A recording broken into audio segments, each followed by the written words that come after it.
Surah An-Nisa ayat 80-88 Assalamualaikum warahmatullahi wabarakatuh. khusus Kita ayat lanjut pada surat 84 An-Nisa kewajiban ayat berperang. 80. Barang siapa menaati Rasulullah Muhammad, maka sesungguhnya dia telah menaati Allah. Dan barang siapa berpaling dari ketaatan itu, maka ketahuilah kami tidak mengutusmu Muhammad untuk menjadi pemelihara mereka. Rasul tidak bertanggung jawab terhadap perbuatan mereka dan tidak menjamin agar mereka tidak berbuat kesalahan. Ayat 81. Dan mereka orang-orang munafik mengatakan, kewajiban kami hanyalah taat.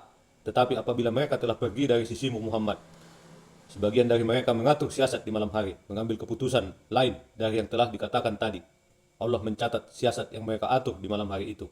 Maka berpalinglah dari mereka dan bertawakallah kepada mereka. Cukuplah Allah yang menjadi pelindung. Ayat ini menjelaskan bahwa orang munafik hanya mengatakan kami hanya taat ketika mereka dekat dengan Rasulullah. Tetapi apabila mereka telah berpisah, mereka akan mengatur siasat di malam hari untuk mengambil keputusan. Allah mencatat siasat yang mereka atur di malam hari itu. Maka kita harus berpaling dari mereka. Kita hanya bertawakal kepada Allah. Ayat 82. Maka tidaklah mereka menghayati mendalami Al-Quran.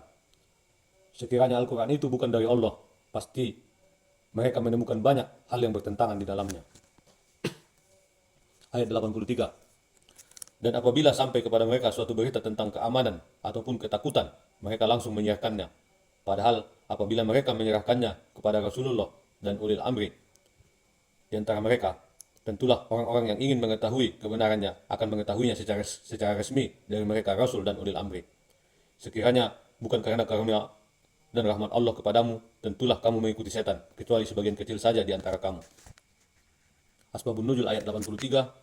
Umar bin Khattab berkata, suatu ketika Rasulullah uzlah ataupun mengasingkan diri dari para istrinya, lalu aku masuk ke dalam masjid di mana pada itu para sahabat sedang bingung memikirkan para istri Rasul.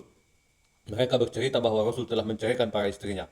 Aku segera berdiri di depan pintu masjid dan berseru, Rasulullah tidak menceraikan para istrinya. Kemudian turunlah ayat ini.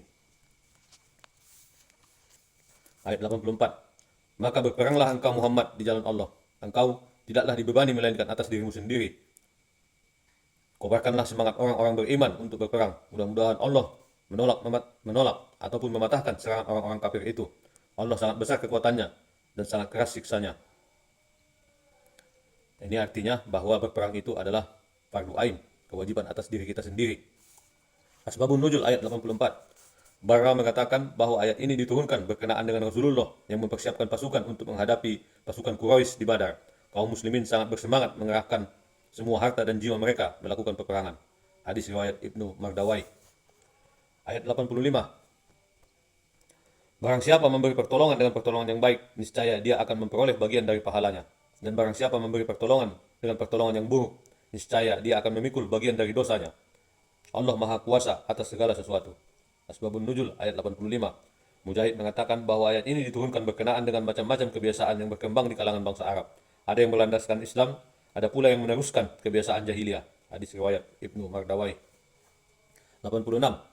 Dan apabila kamu dihormati dengan suatu salam penghormatan, maka balaslah penghormatan itu dengan yang baik, atau balaslah penghormatan itu yang sepadan dengannya. Sungguh Allah memperhitungkan segala sesuatu. Ini adalah kewajiban kita membalas salam ataupun membalas kebaikan seseorang dengan kebaikan yang sepadan.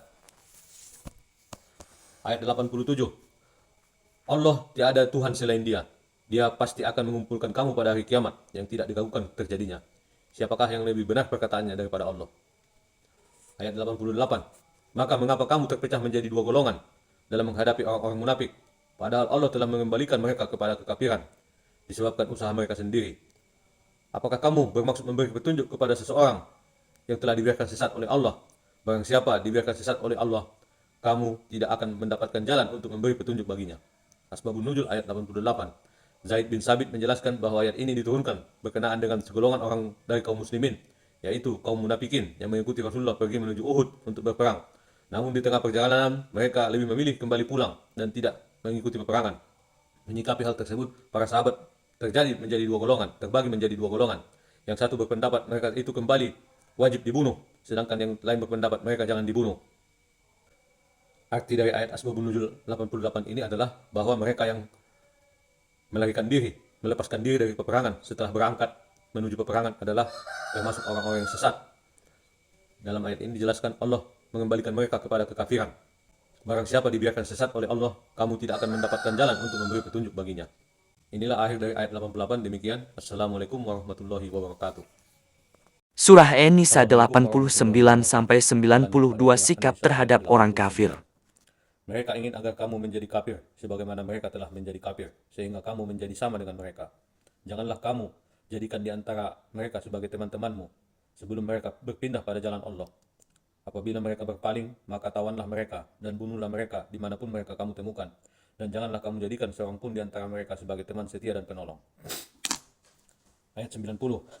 Kecuali orang-orang yang meminta perlindungan kepada suatu kaum, yang antara kamu dan kaum itu telah ada perjanjian damai, atau orang yang datang kepadamu sedang hati mereka merasa keberatan untuk memerangi kamu atau memerangi kaumnya. Sekiranya Allah menghendaki, niscaya diberikannya kekuasaan kepada mereka dalam menghadapi kamu, maka pastilah mereka memerangimu. Tetapi jika mereka membiarkan kamu dan tidak memerangimu, serta menawarkan perdamaian kepadamu ataupun menyerah, maka Allah tidak memberi jalan bagimu untuk menawan dan membunuh mereka. Asbabun Nuzul ayat 89-90. Mujahid mengatakan bahwa kedua ayat ini diturunkan kepada Hilal bin Uwair al-Aslami yang telah mengadakan perjanjian damai dengan kaum muslimin. Akan tetapi, para kaumnya hendak mengadakan peperangan dengan kaum muslimin. Menyikapi hal ini, Hilal merasa enggan memerangi kaum muslimin ataupun kaumnya sendiri. Hadis riwayat Ibnu Abi Hatim. 91.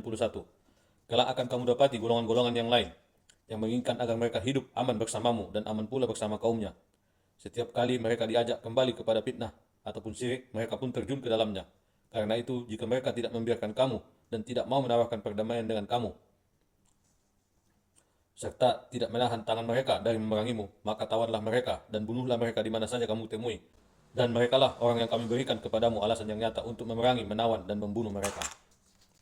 Ayat 92. Dan tidak patut bagi seorang yang beriman membunuh seorang yang beriman, kecuali mereka tersalah ataupun tidak sengaja. Barang siapa yang membunuh seorang yang beriman karena tersalah, hendaklah dia memerdekakan seorang hamba sahaya yang beriman, serta membayar tebusan yang diserahkan kepada keluarga si terbunuh itu. Kecuali jika mereka keluarga terbunuh membebaskan pembayaran. Jika dia yang terbunuh dari kaum yang memusuhimu, padahal dia orang beriman, maka hendaklah si pembunuh memerdekakan hamba sahaya yang beriman. Dan jika dia si terbunuh dari kaum kafir yang ada perjanjian damai antara mereka dengan kamu, maka hendaklah si pembunuh membayar tebusan yang diserahkan kepada keluarga si terbunuh, serta memerdekakan hamba sahaya yang beriman. Barang siapa tidak mendapatkan hamba sahaya, maka hendaklah dia si pembunuh berpuasa 2 bulan berturut-turut sebagai tobat kepada Allah. Dan Allah maha mengetahui dan maha bijaksana. Asbabun Nuzul ayat 92. Ikrimah mengatakan bahwa Haris bin Yazid dari Bani Amir bin Luwai bersama Abu Jahal pernah menyiksa Ayyasi bin Rabi'ah. Kemudian Haris masuk Islam dan berhijrah bersama Rasulullah. Saat di kampung Harrah, Haris bertemu dengan Ayyasi. Ayyasi menghunus pedangnya dan membunuh Haris yang dikira masih kafir. Ayyasi pun datang kepada Rasul dan menceritakan peristiwa ini. Kemudian turunlah ayat ini. Hadis riwayat Ibnu Jarir. Pada ayat 89 sampai dengan 91 ini dijelaskan bagaimana sikap kita terhadap kaum kafir yang memerangi kita. Kisah yang disampaikan pada ayat 89-91 ini adalah pada masa zaman Rasulullah, ketika kita menjadikan mereka sebagai tawanan perang ataupun kita berperang dengan mereka. Pada saat ini, hal ini mungkin juga terjadi. Sehingga para ulama mengelompokkan kafir ini menjadi beberapa jenis. Pertama, kafir harbi. Kafir harbi ini adalah orang-orang yang memerangi kita secara langsung, dimanapun kita berada ataupun mereka menjajah kita. Sebagai contoh hari ini adalah Bani Israel ataupun negara Israel. Kafir harbi ini disebutkan dalam ayat 89, begitu juga dalam ayat 91. Kemudian ada kafir zimmi. Ini disebutkan dalam ayat 90. Mereka ini harus dilindungi sebab mereka hidup damai dengan kita, serta mereka dikenakan jizyah ataupun pajak.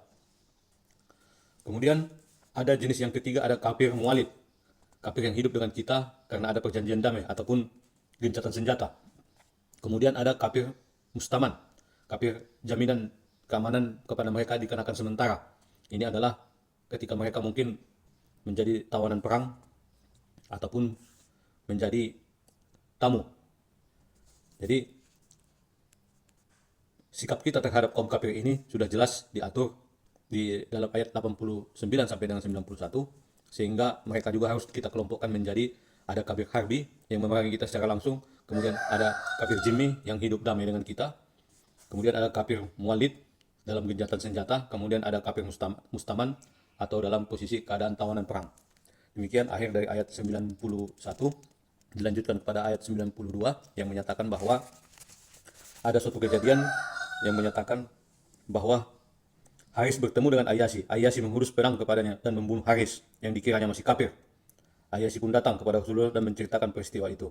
Sehingga dalam hal pembunuhan kaum muslimin ini, yang dia bekas seorang kafir kian tetapi telah masuk ke dalam Islam, si pembunuh hendaknya berpuasa 2 bulan berturut-turut sebagai tobat kepada Allah.